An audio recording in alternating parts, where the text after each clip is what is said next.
it is true that every SEAL dreams of combat, their doctrine isn't about anger or recklessness. Instead, it is a crucial combination of observation, invisibility, and controlled violence.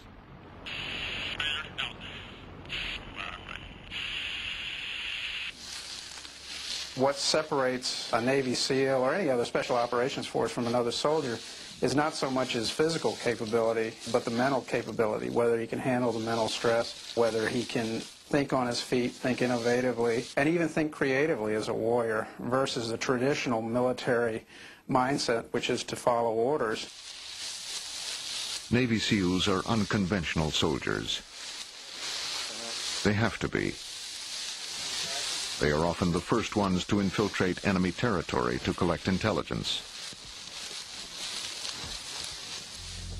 Sniper teams can also clear the area of anything or anyone who may threaten the outcome of their mission.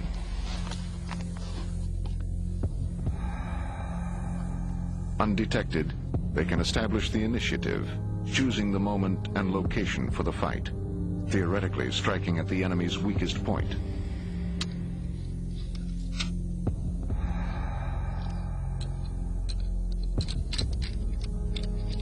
Becoming a sniper is one of the most sought-after jobs within the SEAL units, with some of the most exacting qualifications.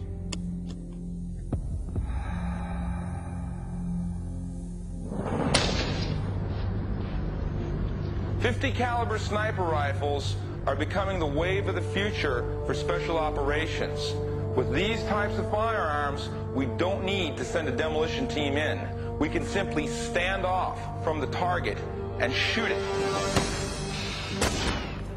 A sniper is an expert with a rifle, surgically precise, capable of hitting a target in exactly the same place over and over again from a distance of almost 3/4 of a mile away.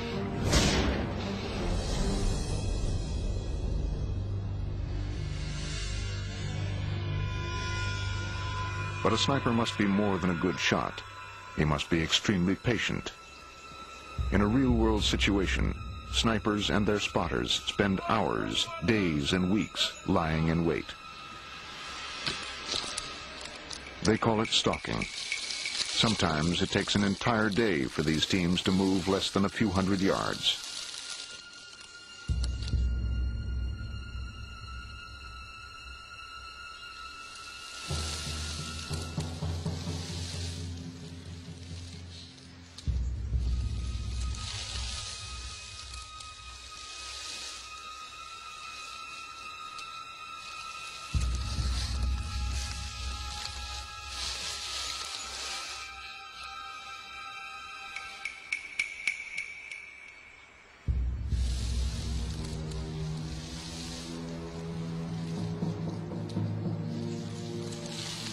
In the SEAL teams, we have the best trained snipers in the military.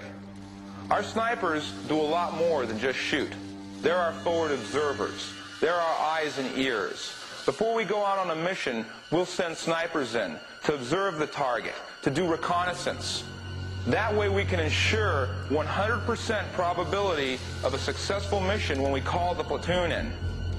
Snipers can stand off and clean off a target, forcing enemy soldiers to take cover or flee while the rest of the SEAL team can take positions on the target and perform their mission.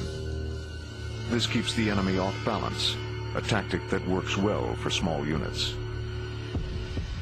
90% of a sniper's job is collecting intel. 10% is being a surgeon with bullets. Everybody around me is counting on me to make the shot go exactly where I want it to go every time. You've got to control your breathing. Everyone knows what happens when they get excited. They might start to shake, they breathe heavier, your heart rate goes up. You've got to have control over that. You've got a lot of tunnel vision just looking through a 16-power scope, right? You can't see a whole lot. You're looking in a small area. But you also find yourself just focusing on one thing. For instance, the guy you just shot. There's some kind of morbid fascination where you want to go back and look at him. And you've got to pull yourself back from those effects of adrenaline so you're not wasting your time looking at someone who's already dead. He's not a threat anymore. You got to look for the new threat, address it, and neutralize it.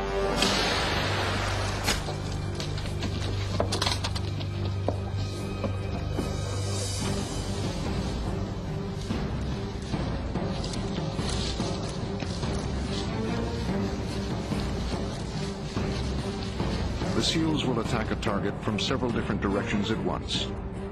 Using the sniper team to cover them, a SEAL squad increases its ability to get in close without being detected or suffering casualties.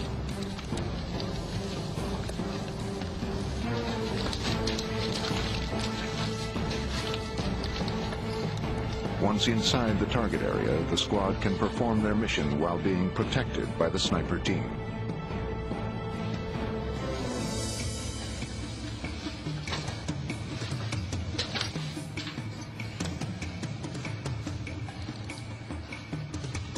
For secret intelligence operations that have no clearly defined battle lines or requirement for a conventional military deployment, the SEALs remain an important weapon for American policymakers.